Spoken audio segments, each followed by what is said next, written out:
Bonjour et bienvenue dans des Big Deals. Je m'appelle Odien Christian et chaque semaine, on se retrouve pour parler de stratégie et de business. Regardez autour de vous.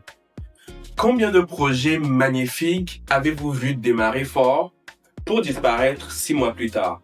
La vérité, c'est que l'idée compte juste pour 10%. Le reste dépend de votre caractère. Même avec 1 million d'euros, si vous n'avez pas l'ADN de l'entrepreneur, vous êtes voué à l'échec. En tant qu'entrepreneur, c'est très facile de blâmer la chance ou le marché pour nos échecs. Dans cette vidéo, on va parler de ces réflexes fondamentaux que les fondateurs qui gagnent ont intégrés au jour le jour. Refuse d'être une victime. On connaît tous cet entrepreneur qui lâche toujours une excuse du genre « Mon pays est trop dur, mon partenaire m'a trahi, l'investisseur ne comprend pas ma vision ». C'est la façon la plus simple de rester bloqué. Ce n'est pas pour dire que notre environnement n'impacte pas le succès de nos projets, mais se focaliser sur ces choses qu'on ne peut pas contrôler ne nous permet pas d'engager notre esprit créatif pour trouver des solutions à nos limitations. Le Just Do It mindset. Les entrepreneurs, à mon avis, sont des artistes dans l'âme. On veut créer le produit parfait avant de le montrer au monde. Même si l'intention ici, elle est bonne, c'est une grave erreur que j'aurais préféré personnellement ne pas commettre au début de ma carrière. La poursuite de la perfection ne vous aidera pas à atteindre votre objectif.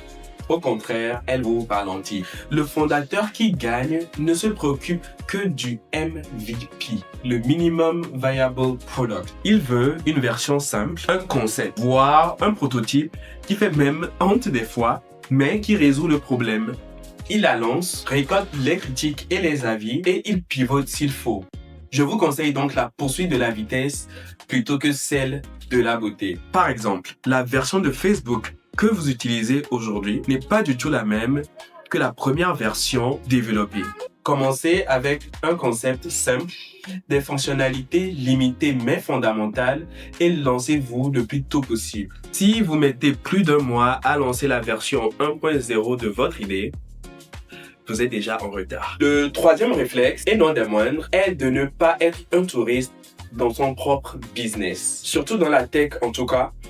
On ne peut pas être un simple investisseur dans sa propre boîte. Si votre chef technique, votre marketeur ou votre agence de com part demain matin, est-ce que cela doit dire que votre startup doit s'écouler? C'est bien pour ça qu'au début, c'est très commun d'avoir des fondateurs qui touchent un peu à tout. Il faut pouvoir lire un bilan financier le matin, engager un investisseur à un déjeuner, faire une maquette sur Canva le soir et aussi pouvoir comprendre les bases du coding si vous êtes dans une startup tech. L'objectif ici n'est pas forcément de coder toute la nuit, mais d'avoir les bases pour gérer les risques, les budgets et le temps. Avoir toutes ces aptitudes, c'est surtout avoir le contrôle. Vous ne pouvez pas diriger ce que vous ne comprenez pas.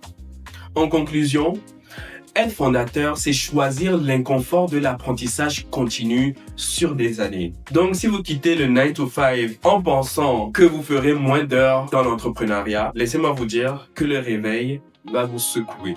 Merci beaucoup d'avoir regardé cet épisode jusqu'à la fin. Abonne-toi à Dia TV pour ne pas rater nos prochains épisodes et nos prochaines émissions. Mais surtout, laisse un commentaire et partage à ton entourage.